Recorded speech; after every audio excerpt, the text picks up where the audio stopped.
Good morning YouTube and good morning Suicideforcelluloid. This is my first and probably be a two-part video response to the two videos you kindly made in response to me. Thanks very much for those. And this is really to do with trolling is mysticism, continuing that kind of discussion about trolling. I'm in agreement with almost everything you say there, so I don't want to dwell on that, but just to kind of recap on some of the points you're making there. You're talking about trolling as a kind of cut, which is a cut to the root, is how you put it, and I want to go back to that in a bit. A cut to the root, but that root being a set of commonly held assumptions, what you call transcendental rules underlying discourse, coming out of Foucault and Habermas. Assumptions which underpin those conversations, some of them which I guess would be acknowledged, others of which would be tacit, some of which might be shared by all participants, some of which might only be shared by some participants. But either way, some kind of trolling or some kind of process which surfaces those assumptions, reveals the premises on which the conversation is taking place, can have a positive effect simply by drawing attention to the unspoken, or by revealing differences in the assumptions. You know, what you thought you were speaking with commonly held assumptions, you find out you're not. That kind of thing. I would agree with that. So trolling is a kind of cut at the level of rules and assumptions. And you talk about John Cage here, which I think is great, because we were talking about Duchamp and his cut at the level of the assumptions about what is aesthetics, what is acceptable practice in the arts, what is a worthwhile contribution to art history, and his incursion into that by submitting the urinal to the Armory Show. As an example of that, it reveals that there are underlying assumptions, even when it seems to be claimed that there isn't. And you talk about John Cage. And I think John Cage is a great example here. I'm quite a fan of John Cage, and I'm going to see his a reading of his lecture on silence up at the Barbican in a couple of weeks' time with Robert Wilson, so that should be great. And I've done a few videos about Cage, I'm sorry, and a few kind of revisits to 4 minutes 33 seconds, which is a really interesting piece of work. I know most people who watch this video will know who John Cage is and what 4 minutes 33 seconds is. But just in case you're not, 4 minutes 33 seconds was a piece made by the musician John Cage, which consisted of 4 minutes 33 seconds of silence. At least that's how it's usually described. As it was originally performed, it was performed as a piano piece.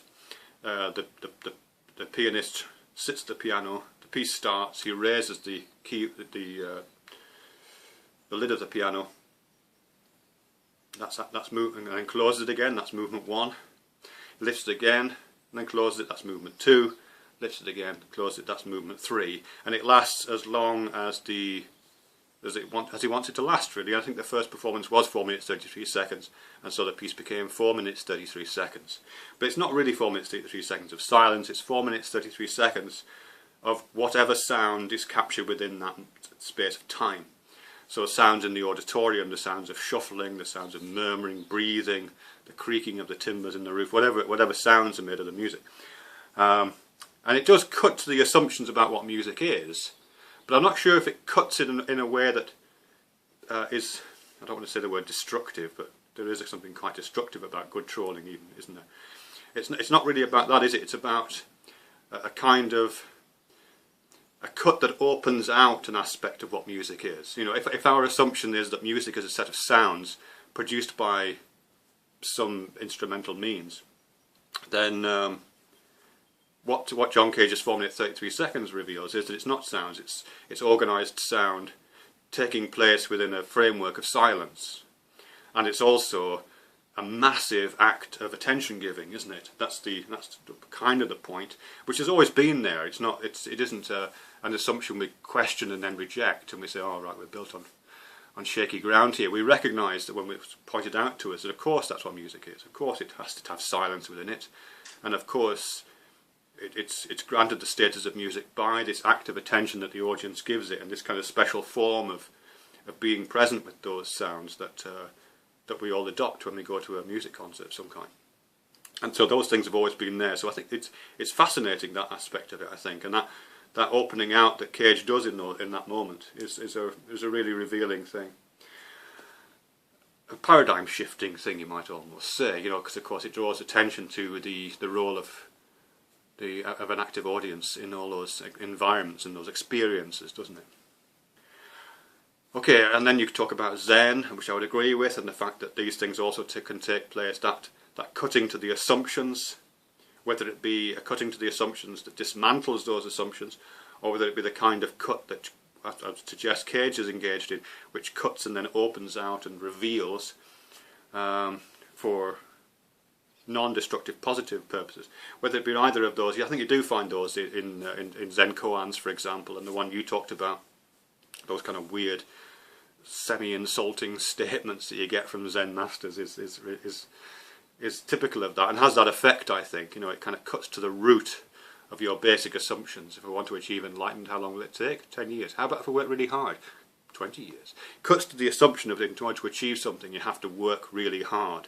So you're kind of forced to look back at those assumptions and think, what am I trying to get at here? And you talk about Zizek and Jesus, again, I would agree with you. I think you also find it in Sufi mysticism as well, don't you? A lot of the tales of Nasruddin, who's a kind of wise fool in Sufi philosophy, have those kind of feels about them. He does really stupid things. There's a tale of Nasruddin riding through the town, you know, on a donkey, you know, madly riding through the donkey. I'm looking for something, I can't find it, he says. And people are shouting at him, what's the matter, Nasruddin? What are you searching for? He says, I can't find my donkey. And the idea being, this obviously is a foolish, silly thing to do, isn't it, really? But the implication is that it cuts to the root of what it is to search for something. The thing that you're searching for may, in some cases, be the very thing that you're riding on, that is propelling your search. So, yeah, similar kind of idea, I think. So, I would agree with that. It's that kind of trawling activity, you know, which in Nasruddin's case, if that story is true, is it takes the form of an actual activity, something you do in the world that pulls attention to those things, as well as you know, a comment section of a forum or a YouTube video, cutting to the root. And also this making what's necessary appear contingent is the same thing of that, isn't it? It really cuts to the root of what your assumptions are, what you would assume to be foundational and universal is revealed as being contingent and historically located. The American Constitution, Magna Carta, all of these things are historical documents. They may be very interesting still, but they all take place within the Bible. May take place. They all may have relevance today, but they all formed in very particular contexts, and it's always worth remembering that contingency. Yeah, the thing I'm interested here is just to pull it out a wee bit. Is this thing about cutting to the root, because I really like that. Cutting to the root, because a lot of the metaphors that we discuss in these things, and one of my particular interests is metaphors. One of the things that we discuss here is this idea of something being beneath the surface, isn't it? Beneath the surface of our conversation, beneath the surface of our discourse, lies this kind of unspoken area of agreement, or area of disagreement, or just area of assumptions, which we sometimes call foundational, or we sometimes call it the common ground under which these conversations grow, or we might call it subconscious assumptions. You know, we use all these kind of depth metaphors, don't we, to talk about where this thing is taking place, and it's in this dark, deep place that the stuff comes. You know, all that stuff comes out of that, in a kind of arboreal way. I'm so tempted to go into rhizomes here, but I won't. And I think that's really fascinating. And cutting to the root has this. We have this idea of going down to that place, you know, leaving this kind of airy space of rational discourse, which is brightly lit and appears free and clear. We appear to be talking in clear, clean language here, but sometimes a cut can cut right down to the root, where things are dark, and things are ill-formed, and things are tangled in a way that and muddied in a way that they're not in the apparently clear, clean space of rational discourse. This is something James Hillman talks about really, really lovely. I must go back to some of that stuff. But yeah, that place down there, the root, is really interesting. There's a really nice video which Matt, Thou Art That, I don't know if you know the YouTube user, put up a couple of days ago, reading from Gaston Bachelard, which is about roots, and the metaphor of the root and how that figures in the imagination. And by imagination, I don't just mean things that aren't true. I mean the kind of source for all of our discourse, the cognitive processes which lie behind all of these other kinds of things that we're talking about, the imagination. So so that root thing, I think, is quite important, and also the metaphors which underpin our discourse. I suppose that's one of the things I'm interested in personally right now, which is that one of the functions of a certain kind of trolling, if you like, or a certain kind of other kinds of practices, arts practices, is about, yes, an incursion into the smooth fabric of the discourse.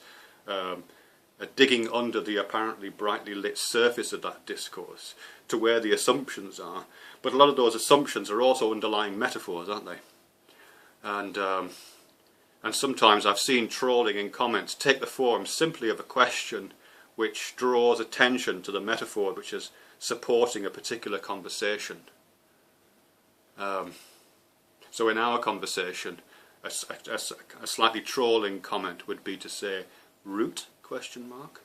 Hang on a second, we're using